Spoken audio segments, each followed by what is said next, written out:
So guys, ज़रा मुझे एक बात सोच के बताओ। अगर पैसा तुम्हारी लाइफ की प्रॉब्लम नहीं होता तो तुम क्या सच में वो काम कर रहे होते तो जो आज तुम कर रहे हो? ज़रा सोचो इस बारे में।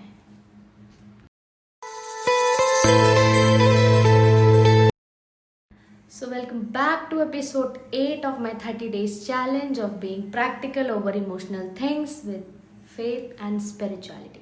तो आज हम बात करने वाले हैं सैलरी और धर्म के बीच, यानी कि जो हमारी एक पैशन है और रिस्पॉन्सिबिलिटी के बीच जो हमारी एक फाइट चल रही है, जिसकी वजह से हम अपने पैशन को भूल के रिस्पॉन्सिबिलिटीज़ पे फोकस कर रहे हैं और वहाँ काम कर रहे हैं जहाँ पे हमें मन ही नहीं करता। लाइक फॉर एग्जाम्पल, कोई को डांस अच्छा आता है, वो उसका पैशन है, बट वो कॉर्पोरेट में अपनी लाइफ स्पेंड कर रहा है, अपनी अर्निंग जो है वो कॉर्पोरेट में कर रहा है। किसी को सिंगिंग अच्छी आती है तो वो होटल मैनेज कर रहा है। तो this is the biggest thing where you are trapped by your responsibilities और आप अपने पैशन को फॉलो नहीं कर पा रहे हो। तो आजकल की लाइफ में जो सोशल मीडिया है वो सबसे ज़्यादा बोलता है कि तुम अपना पैशन फॉलो करो, बट हमें नहीं पता कि हमारी जो फैमिली रिस्पॉन्सिबिलिटीज़ है वो हमारे पैशन से पूरी होंगी या नहीं होंगी। तो व्हाट वी आर डूइंग कि अपनी रिस्पॉन्सिबिलिटीज़ के पीछे भाग रहे हैं, अच्छी सैलरी उस फील्ड में ट्राई कर रहे हैं जहाँ हमारा पैशन है ही नहीं। Yes, that is the biggest truth. तो वो सेटिस्फैक्शन ही नहीं देगा। एक तरफ तुम्हारा पैशन है और एक तरफ तुम वहाँ वर्क कर रहे हो जहाँ तुम्हारा बिल्कुल इंटरेस्ट नहीं है। तो बीच में तुम्हारे मन में इतने फैक्टर्स आएंगे उस चीज़ को लेकर, and you are not satisfied with your life, and जो भी आप कर रहे हो उससे आप कभी सेटिस्फाइड होगे ही नहीं। तो मेरी अभी थोड़े दिनों पहले ही उससे बात हुई तो बोली, यार पैसे तो आ गए लेकिन मैं खुद से थोड़ा दूर हो गई हूँ। ठीक है, तो वो सबसे ख़राब चीज़ है। खुद से दूर होना मतलब कि आप सेल्फ डाउट कर रहे हो, हर चीज़ को बेकार समझ रहे हो, मतलब आपकी लाइफ में कुछ अच्छा नहीं होगा फिर अगर आप खुद से दूर हो जाओगे तो। जहाँ तक कि मुझे लगता है, और काफ़ी लोगों ने ये चीज़ नोटिस भी की होगी, अगर किसी को ये चीज़ फील हुई है अपनी लाइफ में, सेल्फ डाउट बहुत आते हैं, बहुत बहुत ही ज़्यादा डिसअपॉइंटमेंट होता है। दूसरी तरफ मान लो एक और लड़की है जिसने अपना पैशन फॉलो किया, वो क्या कर रही है, रिस्पॉन्सिबिलिटीज़ भी पूरी कर रही है, काम में भी मज़ा आ रहा है उसको, और उसका पैशन भी फॉलो हो रहा है, और उसकी लाइफ में ज़ीरो रिग्रेट है कि वो जो चाहती थी वो उसने नहीं की। तो यहाँ मैं आप लोगों को ये समझाना चाह रही हूँ कि प्रॉब्लम आपका पैशन नहीं है, और प्रॉब्लम आपकी जॉब भी नहीं है, रिस्पॉन्सिबिलिटीज़ भी नहीं है। प्रॉब्लम पता है क्या है? आपकी जो प्लानिंग है किसी भी चीज़ को लेकर, वो अच्छे से हो रही है या नहीं।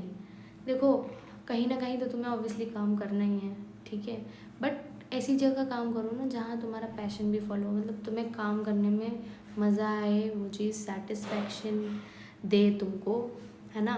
तो वो चीज़ सबसे ज़्यादा इम्पॉर्टेंट है। तो उसके लिए आपको प्लानिंग चाहिए, और अगर अच्छी प्लानिंग होगी तो सब कुछ फ्लो के साथ जाता जाएगा। तो देखो, यहाँ जो तुम्हारी सैलरी है वो सिर्फ तुमको ज़िंदा रख रही है, ठीक है, और अगर आप पैशन के साथ अपना धर्म फॉलो करते हैं तो वो आपको रियल मीनिंग ऑफ लिविंग सिखाएगी। मतलब एक तरीका है, धर्म आपको जीना सिखाएगा, ठीक है, अगर आप उसको फॉलो करोगे विद योर पैशन। तो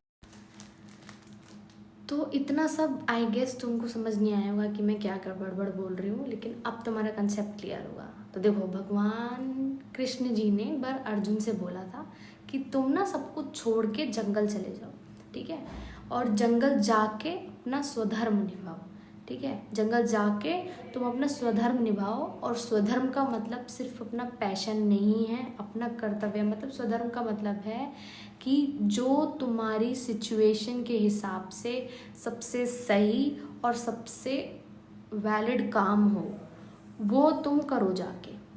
कभी अगर हम अपनी बात करें तो कभी वो सिचुएशन के हिसाब से वो जॉब हो सकती है, कभी हमारे ड्रीम्स हो सकते हैं, या कोई हमारी विजडम भी हो सकती है। देखो, पर्टिकुलरली मेरा मोटिव ये है कहने का कि अपने पैशन को इतना क्विक मूव में मत दो कि तुम्हें बाद में रियलाइज़ हो कि नहीं, मैं इस चीज़ में जाना ही नहीं चाहता था। और इतना ज़्यादा भी स्पेस मत दो कि वो टाइम निकल जाए। तो बेसिकली मेरा कहने का मतलब सिर्फ ये है कि जो चीज़ तुम कर रहे हो, क्या तुम उसमें सेटिस्फाइड हो, या सिर्फ एक सैलरी सेटिस्फेक्शन के लिए तुम वो चीज़ कर रहे हो। ठीक है, तो इस बारे में सोचो। बहुत से लोग ऐसे होते हैं जो पहले अपनी रिस्पॉन्सिबिलिटीज़ उठाते हैं, फिर अपने पैशन को स्पेस देते हैं, और बहुत से लोग ऐसे होते हैं जो अपने पैशन को पहले फॉलो करते हैं और बाद में अपनी रिस्पॉन्सिबिलिटीज़ को देखते हैं। तो इनमें से अगर तुम कहीं भी वैरी नहीं कर रहे हो दूर से दूर तक, तुम्हारे पैशन का आता पता ही नहीं है, तो फोकस ऑन दैट, क्योंकि लाइफ इज़ वेरी शॉर्ट और तुम्हें नहीं पता कब क्या हो जाए तुम्हें, और तुम लाइफ टाइम रिग्रेट करते रह जाओ कि यार उस टाइम कर लेता तो ऐसा तो वैसा, अब तो फंस गया ये वो ये। तो इट्स बेटर कि अगर तुम्हें रियलाइज़ हो गया है तो go and follow your passions, जो तुम्हें इनर सेटिस्फैक्शन भी देगा और तुम खुद से दूर नहीं हो गए इफ़ यू लव योरसेल्व्स। तो सबसे पहले तुम्हारे लिए इम्पोर्टेंट ये है कि जो भी चीज़ तुम खुद में इम्प्लीमेंट कर रहे हो वो बिल्कुल बेस्ट होनी चाहिए और सेटिस्फैक्ट्री होनी चाहिए, क्योंकि हमें खुद को ज़िंदा रखना है, एक ज़िंदा लाश की तरह नहीं जीना, वरना हम यही रोते रह जाएंगे कि मेरी लाइफ में ही ऐसा क्यों, ये वो। तो रिस्पॉन्सिबिलिटी बिना पैशन के तो बोझ है, और पैशन जो है बिना प्लानिंग के बोझ है। तो पर्टिकुलरली जो भी चीज़ तुम फॉलो कर रहे हो उसको सेटिस्फैक्ट्री बनाओ, इमोशंस के पीछे मत भागो कि अभी ये अभी वो। अपनी चीज़ों को एक सिस्टमेटिक वे में सेट करो और उसको फॉलो करो। तब तक के लिए बाय बाय, मिलते हैं कल डे 9 में एक और इंटरेस्टिंग टॉपिक के साथ। Bye bye.